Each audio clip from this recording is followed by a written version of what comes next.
Mpendwa mtazamaji na msikilizaji mwaminifu wa Theology Jesus TV, na kusalimu katika jina la Yesu Kristo. Neema Mwenyezi Mungu iwe pamoja nawe.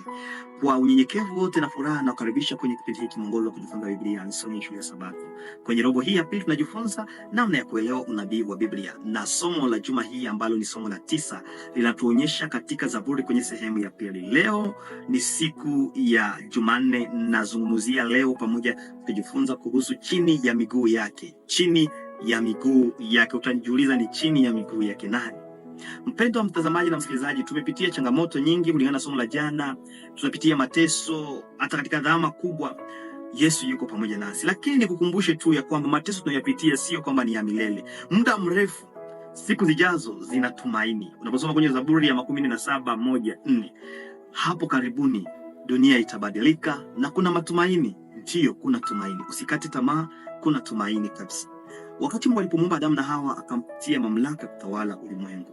Lakini wakati shetani alipomdanganya Adamu na Hawa kufanya dhambi, kula tunda ya mti ambao ilikuwa imekatazwa, hapo alikuwa amempatia shetani mamlaka. Ndio maana unaposoma kwenye kitabu cha Ayubu sura yake ya 1-7, Mungu alipomuuliza, sura ya 1:7, Mungu alipomuuliza shetani, wewe unatoka wapi? Na shetani akasema, natoka katika kuzunguka duniani na katika kutembea huku na huku. Kwa hivyo shetani alipojibia hivyo, alikuwa anatangaza umiliki. Kwa maana mwingine anatangaza kwamba yeye ndiye anamiliki.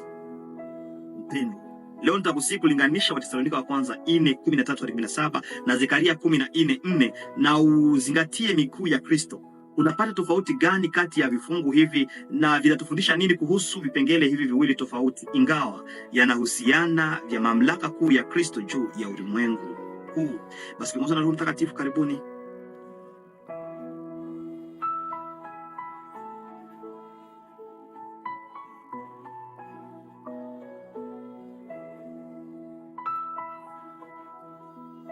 Mpendwa mtazamaji na msikilizaji, hatimaye wana wa Mungu watashinda.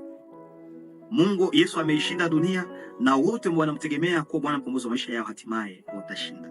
Hiyo mateso haya tunayapitia ni ya muda tu. Zaburi ya 17:3 inasema, alitisha mataifa chini yetu, vikundi vya watu chini ya miguu.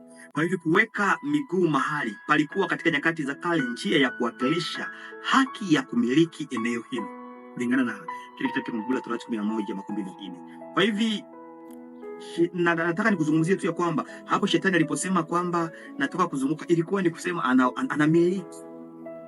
Lakini siku itafika ambapo mahali ama mali aliyoiteka huyo shetani itarejeshwa kwa mmiliki wake halali.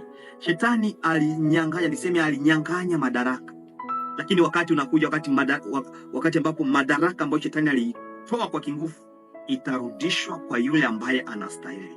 Siku si mbali inafika ambapo mali aliyoteka itarejeshwa kwa mmiliki wake halali. Lakini haitakuwa wakati wa kuja kwa pili, wakati Yesu hatagusa dunia kwa mguu wake, lakini badala yake tutapanda kwenda kwake, kulingana na Wathesalonika wa kwanza 4:16-17 inatuonyesha kwamba wakati Yesu atakaporudi, tunaona kwamba Yesu anaporudi anawakuta watakatifu ambao wako hai na watakatifu ambao wamefariki.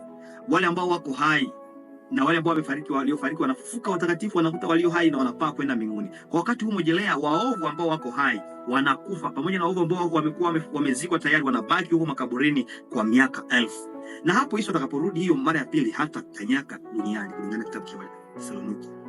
Lakini watakapoenda mbinguni kwa miaka 1000, baada sasa ya miaka 1000, baada sasa ya milenia, wakati Yesu atakuja, atagusa ardhi kwa miguu yake, akitoa nafasi ya kukaa Yerusalemu mpya mbele ya adui zake na kuwashinda kabisa, kulingana na Zekaria 14:4-5 na Ufunuo 22:7-9.